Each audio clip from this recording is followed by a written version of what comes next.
1, 2, 3, come on. Bismillahirrahmanirrahim. Assalamualaikum warahmatullahi wabarakatuh. Bertemu lagi dengan saya Mr. Nyox Jelahuya Pap Cuap Aye dalam segmen Daur Masjid. Artinya kita keliling-keliling masjid, insya Allah akan kita lakukan setiap hari Jumat setiap minggunya. Nah, hari ini 12 Agustus tahun 2022 kita mengunjungi satu masjid yang unik yang nanti akan kita tampilkan seperti apa penampakannya. Tapi sebelumnya kita akan berkenalan dulu dengan narasumber yang ada di samping kita. Tara, assalamualaikum. Waalaikumsalam. Masya Allah. Gimana kabarnya, Pak? Alhamdulillah khair fi afiyah. Alhamdulillah. Sebelum kita senggol nama beliau siapa, biarkan beliau sendiri yang akan mengenalkan. Bapak.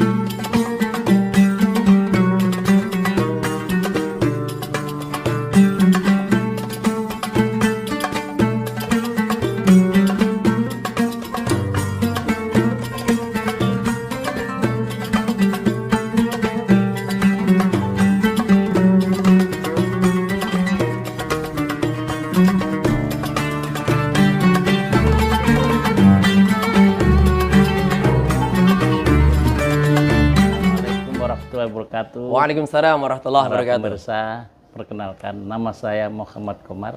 Masya Allah. Bulan Pak ya? Iya. Rembulan menerangi kegelapan. Masya Allah. Maka datang saya di malam hari. Menerangi orang-orang yang gelap-gelap. Masya Allah. Pak Makanya Komar. orangnya juga gelap. Yang dia dipanggil Mr. Komar. Mr. Komar, Mr. Q. Nah, teman-teman semuanya, seluruh subscriber Mr. Nyox Ahmad Musafirin Pare, beliau adalah orang narasumber yang akan menjawab atau menerangkan. Kita mulai dari satu pertanyaan dulu. Pak Komar, saya tadi di depan melihat ada satu banner besar namanya Baitul Atiq. Itu namanya.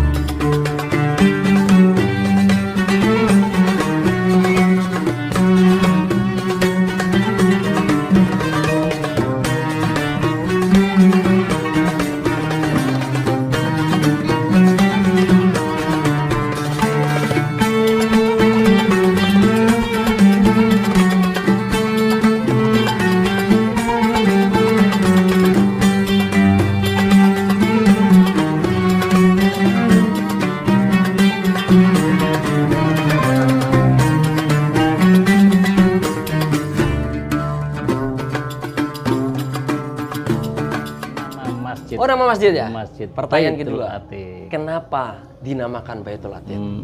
Baitul Atiq itu Baitul itu rumah. Rumah? Atiq itu wong sing antik. Antik. Nah, rumah antik. Rumah antik. Saya itu paling seneng dengan rumah antik. Cocok kawan-kawan dengan apa yang kita lihat di belakang. Kita lihat bangunan di sini juga antik semuanya.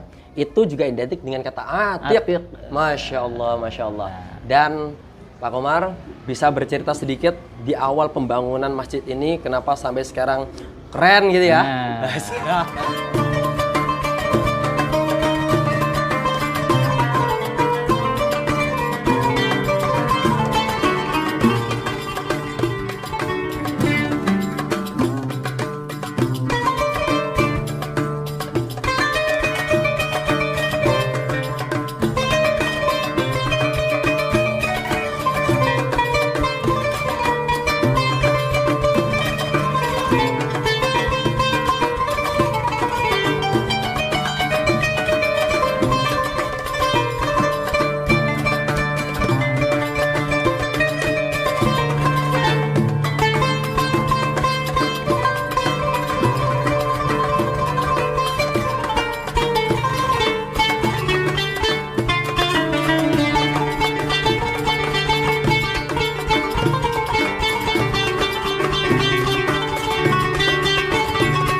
Yaitu dulu kami namakan Baitul Atiq ini adalah Baitul Atiq pun itu rumah yang antik itu adalah Ka'bah. Ka'bah. kita bermimpi bahwa orang yang nanti jamaah di situ tuh sekunjung ke Ka'bah, Masya Allah. haji, bisa Amin umroh. amin. Termasuk seluruh penonton kita Seluruh Pak ya. penonton Mudah-mudahan yang bisa pergi yang ke sana. nonton ini nanti bisa haji bersama-sama. Alhamdulillah. Nah, ini dari ceritanya kami ini dulu beli tanah ini. Alhamdulillah kita tanah dari tanah hutang. Saya beli tanah hutang yang ketika itu 1,5 miliar. Masya Allah. Terus kita wakafkan yang itu, terus alhamdulillah ada orang yang datang bahwa mau nggak bikin masjid. Nah, ketika itu saya dikasih uang 50.000. Mau CT ya? Mr.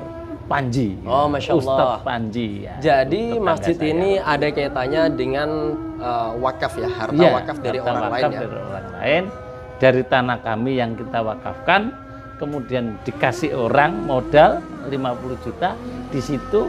Ya alhamdulillah 50 juta untuk pondasi. Oh, itu yang mau saya pertanyakan. Nah. Kira-kira 50 juta itu dapat apa? Kok kalau kita melihat sekarang kondisinya, bisa dilihat ya teman-teman, video sebelum dan sesudahnya, itu keren gitu. Nggak mungkin dong hanya 50 juta, kemudian bisa bangun sampai lantai 2, arsiteknya juga keren gitu. Mungkin nggak Pak Tua? Oh ya iyalah. Nggak mungkin ya 50. Mungkin. Alhamdulillah 50 itu untuk pondasi. Oh, ngoten, Masya Allah. Fondasi, terusnya kita ya dari dana dari lembaga kami alhamdulillah punya lembaga namanya kursus Genta English Course, itulah yang untuk support lanjutannya sampai jadi, bahkan sekarang belum kita jadikan. Oh, Masya Allah. Karena kita beringin barangkali ini Baitullah rumah Allah besok akan ditolong sama Allah. Allah melalui orang-orang. Dan kita juga nanti akan sediakan di situ perumahan kamar 4 sampai 5 kamar untuk siapa saja yang datang ke kampung Inggris, nggak ada tempat tidur, bisa tidur di kamar itu. Masya Allah, Masya Allah. Berarti ini Pak Komar, ini masjid kan masjid wakaf. Berarti siapapun boleh bantu dong? Boleh. Apapun itu. Misalkan mau boleh. bantu semen, Boleh. pasir. Syukur-syukur uang gitu Pak. Uang. Ya ini Masya nanti kita mau bikin kamar di depan itu, mau bikin kamar 5 kamar. Untuk orang-orang yang pengen menginapkan di kampung Inggris ini, tahu kan? Orang banyak yang datang, yang kadang-kadang nggak ada tempat untuk tidur. Masya Allah. Daripada bayar, ke masjid saja. Masya Allah. Betapa mulianya Pak Komar dengan tim ini beserta masjidnya tidak hanya menyediakan tempat ibadah untuk orang-orang, tetapi juga penginapan. Khususnya buat Anda yang datang tengah malam, kemudian bingung harus tidur di mana. Maka Baitul Atiq satu waktu nanti kalau sudah jadi akan menjadi jawaban buat Anda yang tersesat setelah naik travel. Masya Allah. Yang kedua Pak Komar, kita lihat bahwa kita tadi kan sholat Jumat ya. Saya melihat ada anak-anak kecil berpakaian putih-putih. Emang itu orang kampung jamaah? Saya penasaran tuh.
Tadi adalah anak pondok pesantren. Oh, jadi alhamdulillah dari modal masjid ini, modal Baitul Atiq ini, ternyata banyak orang yang datang. Masya Allah. Dari berbagai daerah pengen belajar. Nah, akhirnya kita mulai bikinlah lembaga pondok pesantren. Dan namanya adalah Mazra'atul Lughah. Mazra'atul Lughah. Ingat ya kawan, diingat Mazra'atul Lughah. Dan ini akan kita pertanyakan. apa dan bagaimana Mazharatul Lughah itu. Pak Komar, kenapa namanya Mazharatul Lughah dan kenapa dinamakan itu? Ada kasus.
Mazru'ah itu kan ladang. Ladang. Tapi ada yang bilang itu sawah, Pak. Bisa ladang, sawah, kebun. Dan lughah adalah bahasa. Kenapa? Karena dengan lughah, dengan bahasa, itu orang menjadi bisa mencapai apapun tujuannya. Karena paham dengan bahasa. Tapi tujuan utama atau program utama yang menjadi kesaktian Mazharatul Lughah itu apa, Pak? Katanya tahfiz Quran, Pak. Wah, iya. Oh, jadi teman-teman, Mazharatul Lughah ini pondok pesantren, fokusnya di awal adalah tahfizul Quran. Tetapi karena kita ada di kampung Inggris dan Pak Komar juga konsentrasi di bidang keislaman lain, maka tidak hanya bahasa Inggris saja yang diajarkan, tapi juga ada bahasa Arab dan bahasa Mandarin, bahkan ilmu yang lain ya. Tadi kayak menyebut ada ilmu sorof dan macam-macam. Baca kitab kuning. Oh, Masya Allah, Masya Allah. Jadi teman-teman, ini semakin melengkapi bahwa teman-teman, bapak, ibu, siapapun yang menyantrikan anak-anaknya, haditolan dan keluarganya ke sini tidak hanya fokus di hafalan Quran saja, tetapi bisa menguasai bahasa-bahasa itu dan keilmuan yang lain. Masya Allah. Monggo, welcome. Silakan datang ke Pak Komar. Insya Allah kami siap untuk membantu menjadikan anak-anak itu jadi anak yang solih, amin, anak yang pinter, amin, anak yang kaya, amin, birrul walidain, ahli sedekah, dan membahagiakan kedua orang tuanya, membahagiakan gurunya, membahagiakan masyarakat seluruh ada di dunia. Masya Allah, Masya Allah. Kelihatannya sederhana, tapi memang penting. Coba kita bayangkan teman-teman semuanya, kalau kita punya anak, kelihatannya bagus, prestasinya luar biasa, bahkan dapat beasiswa ke luar negeri. Tetapi akhlaknya buruk, kan susah. Iya, susah. Maka ini yang tampaknya, yang ketika saya ngobrol sama Pak Komar tadi, pembahasan yang disinggung adalah akhlak. Al-akhlaqu qabla al-ilmi. Di kita ini, karena innama bu'istu liutammima makarimal akhlak. Qaulur Rasul. Aku diutus di bumi ini untuk menyempurnakan akhlak. Maka kami akhlak dulu nomor satu. Masya Allah. Akhlak itu apa alat bermaka di kita? Ada pancajiwa lembaga. Mazharatul Lughah sejahtera. Sejahtera itu biar sejahtera tadi. Dunianya sejahtera akhirat. Rabbana atina fid dunya hasanah wa fil akhirati hasanah wa qina adzabannar.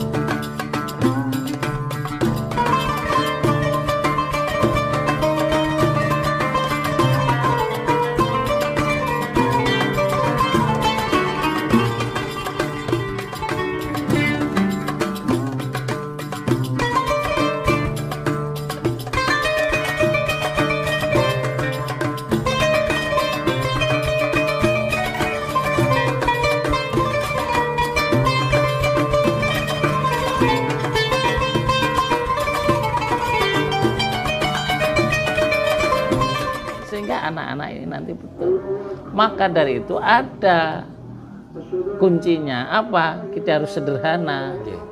Sederhana dalam hidup. Kita ajari anak-anak kebutuhan bukan keinginan. Kebutuhannya apa itu ya? Yaitu bukan keinginan. Kalau kita memenuhi semua keinginan kita ya nggak ada habis-habisnya. Kebutuhan apa? Yang penting bisa. Yang kedua, sederhana berpikir. Hari ini lebih baik dari kemarin. Now is better than before. Masya Allah. Itu aja. Hari ini dapat 2 juz, besok 3 juz.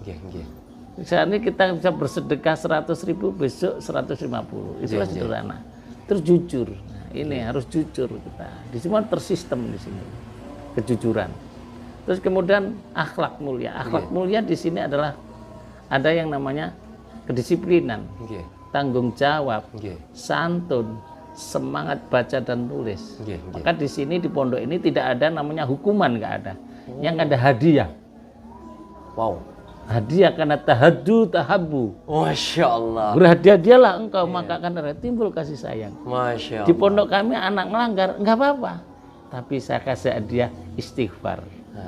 Karena kasratul istighfar jalbur rizqo. Masya Allah. Terus kemudian terampil ini punya hafalan Quran, punya ilmunya untuk memahami Al-Quran, namanya nahwu sorofnya, plus bisa fikih dan tauhidnya. Kita kuning bahasanya kalau pondok-pondok salah. Dan dia terampil juga bahasa. Karena bahasa ini penting. Karena man arafa qaumin salima ammakrihim. Barang siapa yang tahu bahasa suatu kaum itu, maka kita akan selamat dari tipu daya mereka. Masya Allah. Maka dia harus kasih banyak bahasa. Inggris, Mandarin, Korea, bahasa Arab. Ini harus luar biasa. Luar biasa. Masya Allah. Sejahtera. R-nya? A-nya adalah amanah. Amanah. Dan sejahtera, terampil tadi. Terampil. Oh. A-nya adalah amanah. Amanah. Jadi kami siap anak saya dikasih tugas apapun, mau sekecil apapun, pegang amanah. Betul. Dan semua yang disampaikan Pak Komar tadi adalah moto, Pak ya? Moto. Panca jiwa. Panca jiwa. Sederhana, jujur, akhlak mulia, terampil, amanah. Disingkat sejahtera. Kembali ke landasan Masjid Rabbana atina fid dunya hasanah wa fil akhirati hasanah wa qina adzabannar. Masya Allah, ini sangat menarik sekali teman-teman semuanya. Jadi apa yang kita bahas tadi tampaknya menginspirasi kita semuanya. Tapi ada yang unik juga, bahwa obrolan kita itu ada di tengah-tengahnya begini nih. Ini apa ini? Nah, yuk kita tanya Pak Komar. Pak Komar, apa nih?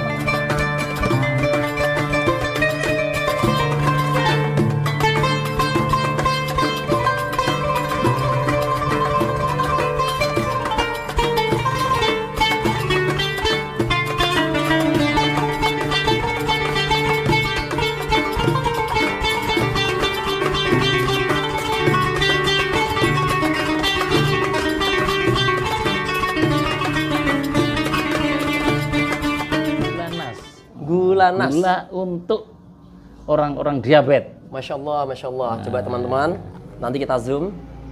Gula nas, gula spesial untuk teman-teman Bapak Ibu yang menderita penyakit diabetes. Gula Pak ya? Iya, gula. Kalau ini protein. Nah, ini protein ini adalah kelas propolis kali ini. Ini namanya suplemen antidioksida. Masya Allah. Hanya protein itu untuk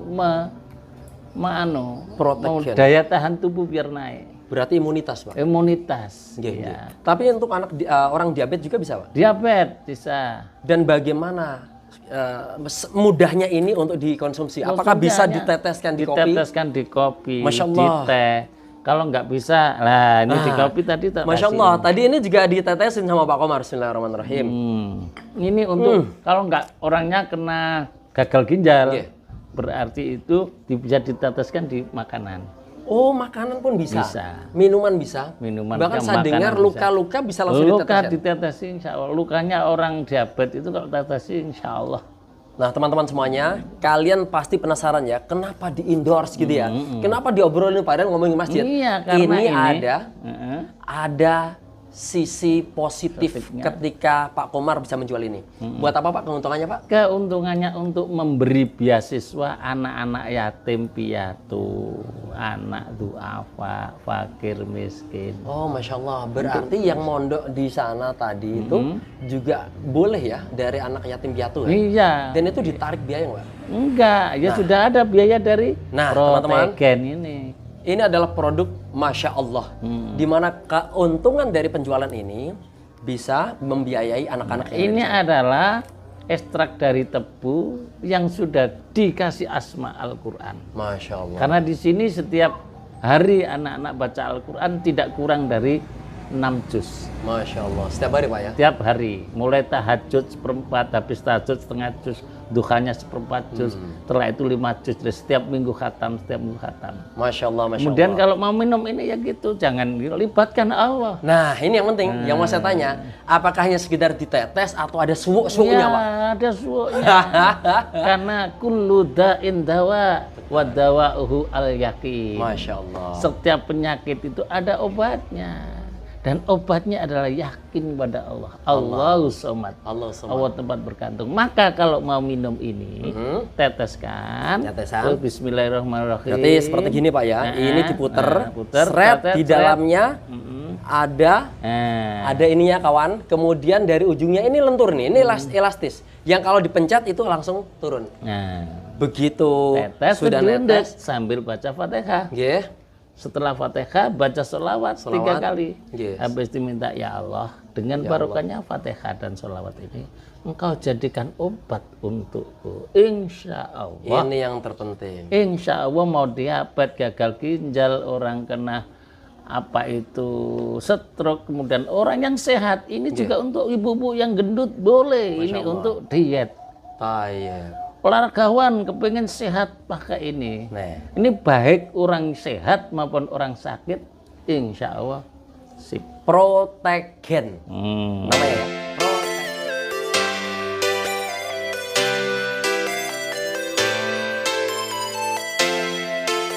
Pembahasan tentang ini nanti kita bikin video khusus lagi insya Allah. Nah Pak Komar, ini semuanya sangat menarik sekali apa yang kita bahas tentang. Ada satu yang saya tampaknya menyimpulkan Pak, bahwa apa yang Anda kerjakan termasuk membuat TK, SD, SMP, SMA, kemudian diploma 1 dan nanti akan membuat mau bikin sekolah pengusaha. Dan jadi itu semuanya dari masjid. Nah, ini yang penting. Bermula dari masjid. Bermula dari masjid. Kata kunci dari masjid inilah yang menjadi keunikan dan kita akan selalu menyuarakan setiap minggunya, khususnya dari Jumat, daur masjid bersama Mr. Nyoks di Lahuya Pap Cuapaya. Pak Komar, pesan terakhir Pak, tentang kedahsyatan masjid dan kegiatan yang dimulai dari sananya. Apa keuntungannya Pak? Oh, sangat luar biasa. Kami ini, karena berangkat dari masjid, masjid itu yang ngisi kan anak-anak, orang-orang yang soleh. Maka dari situlah muncul bagaimana caranya masjid ini bisa terpenuhi. Berarti kita harus menciptakan pendidikan. Dari situlah kita bikin pendidikan. Dan pendidikan kami insya Allah semua kalau TK, playgroup, TK, SD itu sudah berbasis Inggris. Akhlak Inggris. Jadi Inggris itu selesai di SD. Akhlak selesai di SD. SMP nanti sudah masuk ke scientific, ke science, knowledge. Bukan lagi kayak sekarang ini orang sudah sarjana baru belajar bahasa Inggris. Termasuk ini. Dulu setelah dari pondok lulus S1 udah mulai 30 tahun baru belajar bahasa Inggris. Dari Lamongan ke kampung Inggris. Oh, Pak Komar dari Lamongan ya? Oh, iya. Belum kita kenalkan tadi kawan. Nah, ya, saya dari Lamongan ke sini dengan uang saku 50.000. Masya Allah. Dan nanti ada segmen khusus membahas tentang profil dan biografi Pak Komar. Karena akan bicara tentang itu bisa sampai 2 jam. Nah teman-teman semuanya, yang bisa kita garis bawahi adalah ternyata dari kegiatan masjid itu bisa menelurkan banyak cabang. Termasuk bisnis bisa lahir dari kegiatan yang ada di masjid. Maka pesan kami semuanya, jangan pernah lupakan kemakmuran masjid, hidupkan masjid, insya Allah Allah akan menghidupkan kita dari berbagai macam min haitsu la yahtasib. Betul Pak Komar? Betul. Ada pesan terakhir Pak? Iya, saya berpesan pada semua pemirsa yang subscribe di Mr. Nyok ini adalah satu, masjid adalah masjid is everything. Karena masjid itu tempat ibadah, tempat untuk berdoa, sehingga dari sinilah alhamdulillah saya dari masjid ini saya bercita-cita punya sekolah pondok pesantren di seluruh Indonesia. Alhamdulillah. Allahumma amin. Ini doa kami, impian kami, karena dari masjid ini ternyata dari menurut saya adalah terus kami ada banyak inspiratif. Sehingga kita bisa alhamdulillah hari ini kami sudah keliling kemana-mana ya dari masjid. Alhamdulillah. Sobat semuanya, demikian obrolan singkat kami bersama Mr. Q alias Pak Komar atau Kiai Komar. Kita akan lanjut di video selanjutnya membahas masjid-masjid yang bertebaran dari Pare ke semuanya. Bahkan nanti akan kita review Jogokarian, Jogja, dan macam-macamnya. Sehingga tetap pantau terus segmen Daur Masjid bersama Mr. Nyoks. Saya Mr. Nyoks Delahuya Pap Job Aye dan Mr. Komar mengucapkan terima kasih atas waktunya menonton acara ini dan wabillahi taufiq wal hidayah. Wassalamualaikum warahmatullahi wabarakatuh. Bye bye guys. I love you full. Thank you Pak. Masya Allah. Masya Allah. Okay. Thanks a lot for watching. Don't forget to subscribe if you like. Ring the bell and share it to your friends. See you in the next video. Have a great day. Bye bye.